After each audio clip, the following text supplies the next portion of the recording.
O projeto de busca do conhecimento, iniciado por Sócrates 400 anos antes de Cristo, teve como base a afirmação de que o filósofo é aquele que tem amor à sabedoria.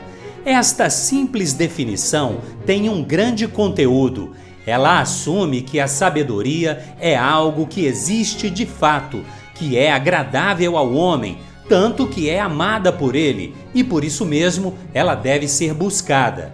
Para Sócrates, esta sabedoria é uma inteligência ordenadora do universo no qual estamos imersos. E para apreender essa ordem de forma precisa, devemos fazer o uso da razão, que Sócrates chamava de psique ou alma, que é o que mais diferencia o homem na natureza.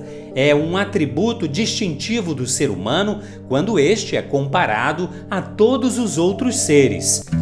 Em vista disso, o homem só se realiza plenamente como membro de sua espécie quando desenvolve o seu aspecto único, que é a capacidade de desvelar a realidade que não é apenas material, portanto, não é alcançada apenas por meio dos sentidos, mas, sendo inteligível, pode ser conhecida racionalmente. É com a nossa capacidade de raciocinar que podemos ter acesso a um conhecimento firme que ultrapassa a mera opinião ou as inconstâncias e transformações de tudo o que existe no mundo sensível. Para atingir o conhecimento verdadeiro, precisamos de táticas e estratégias que sejam adequadas. De outra forma, não conquistamos certezas. O modo socrático de filosofar pretende que os indivíduos tenham na consciência clareza a respeito de aspectos da realidade que nos envolve. Para isso, Sócrates provocava debates e conversas com seus concidadãos. Ele fazia filosofia falada, em diálogos com diversos interlocutores. Por isso, não deixou nada de seu método por escrito. Os registros das ideias que o mestre ensinava com seus diálogos foram feitos por Platão, seu discípulo mais destacado. Mas de que forma Sócrates acreditava ser possível a aproximação da verdade? Para responder a esta pergunta, é importante recordar o contexto cultural em que ele viveu. Foi um período em que a religião pública se decompunha, não servia mais de referência pedagógica que dirigia os gregos a um mesmo destino transcendente. Por outro lado, ocorria um tremendo avanço da capacidade de expressão verbal, graças ao desenvolvimento das técnicas de oratória e de retórica. Outra conquista foi o altíssimo desenvolvimento da geometria, um conhecimento exato que deixava claro à cultura da época que era perfeitamente possível obter saberes que fossem certos e que pudessem ser demonstrados, comprovados. O filósofo ateniense descobre formas de aproximar ao máximo o discurso retórico da precisão das definições matemáticas. Primeiro, ele faz o exame crítico das mais diversas opiniões correntes e ensina que o primeiro passo é confrontar essas opiniões e examinar com rigor o embate entre elas, para avaliar qual é a que mais se sustenta e por quê. O objetivo era eliminar da retórica a finalidade a que tinha sido destinada até então, a mera disputa entre argumentos, visando o convencimento, a persuasão, principalmente em disputas jurídicas. Em vez disso, Sócrates fez uso da retórica para buscar a verdade das coisas, o sentido último das ações humanas. O método consiste em uma retórica dupla, ou seja, um diálogo em que as duas partes não estão interessadas em vencer uma disputa, mas usam da sinceridade para descobrir algo, para chegar a um ponto de consenso em que aspectos da realidade se tornem evidentes. Durante os diálogos, Sócrates aposta na capacidade que os seus interlocutores têm de reconhecer algumas características básicas dos discursos por meio de comparações entre eles, como, por exemplo, contradições, igualdades, diferenças, semelhanças ou identidades. É uma tarefa preliminar à chamada dialética socrática, que pretende encontrar o que é evidente e que se torna ponto de partida para se chegar a certezas.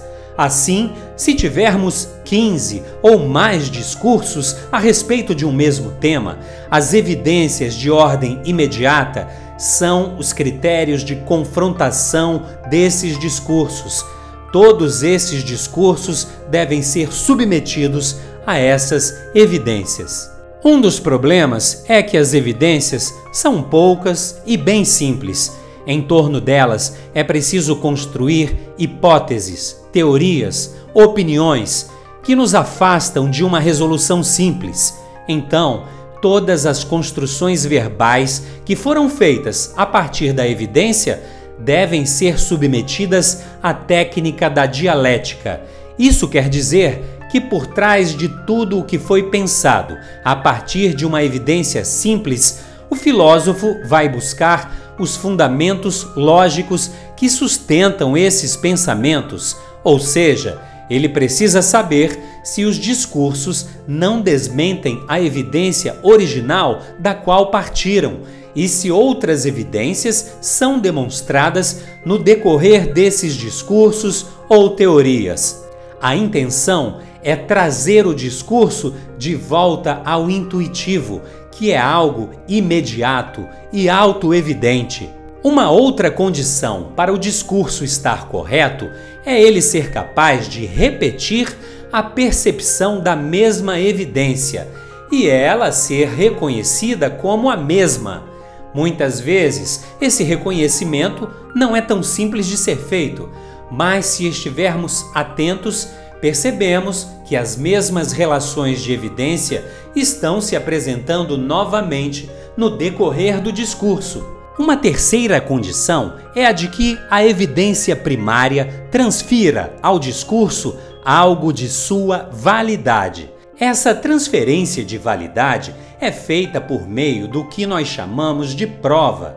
Para que fique mais claro, quando construímos um discurso teórico, estamos tentando fazer com que ele se sustente graças a alguma evidência primária que já obtivemos. Para que esse discurso possa ser provado a partir de algo que já foi evidenciado, é necessário um nexo entre a evidência e a prova que está sendo apresentada no discurso. E esse nexo entre a evidência e a estrutura do discurso argumentativo, esse nexo também deve ser evidente.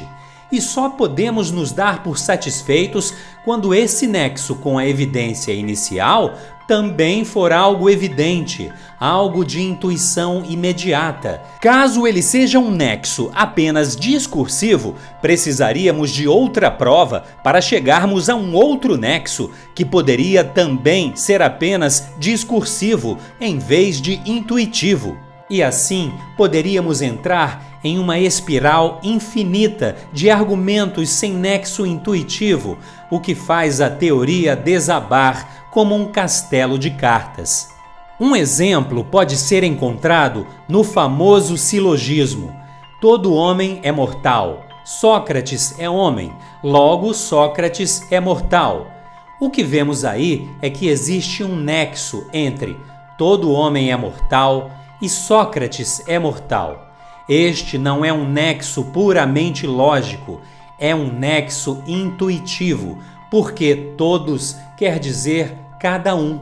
Ou seja, a forma do raciocínio lógico é válida apenas porque o nexo entre a premissa e a consequência é um nexo que é válido intuitivamente, é um nexo evidente. Isso deixa claro o seguinte: não existe qualquer conhecimento que seja discursivo. O único conhecimento que existe é o conhecimento intuitivo. A importância do discurso é a de nos colocar em uma posição a partir da qual as evidências possam ser alcançadas por nós. Resumindo, então, as condições impostas por Sócrates para obtermos o conhecimento verdadeiro. Primeiro, precisamos partir sempre de evidências, de coisas que são claras e consensuais entre todos, que não requerem mais discussões a respeito de sua veracidade. Segundo, no transcorrer do discurso argumentativo que construímos a partir de uma evidência, devemos observar a repetição desta evidência inicial, quer dizer, a estrutura do discurso, mesmo em fases de maior complexidade e desenvolvimento, permanece atada ao que foi o seu princípio. Terceiro, o nexo da prova apresentada pelo discurso com a evidência inicial deve ser um nexo também evidente ou intuitivo, e não um nexo discursivo, para que não haja necessidade de infinitas provas.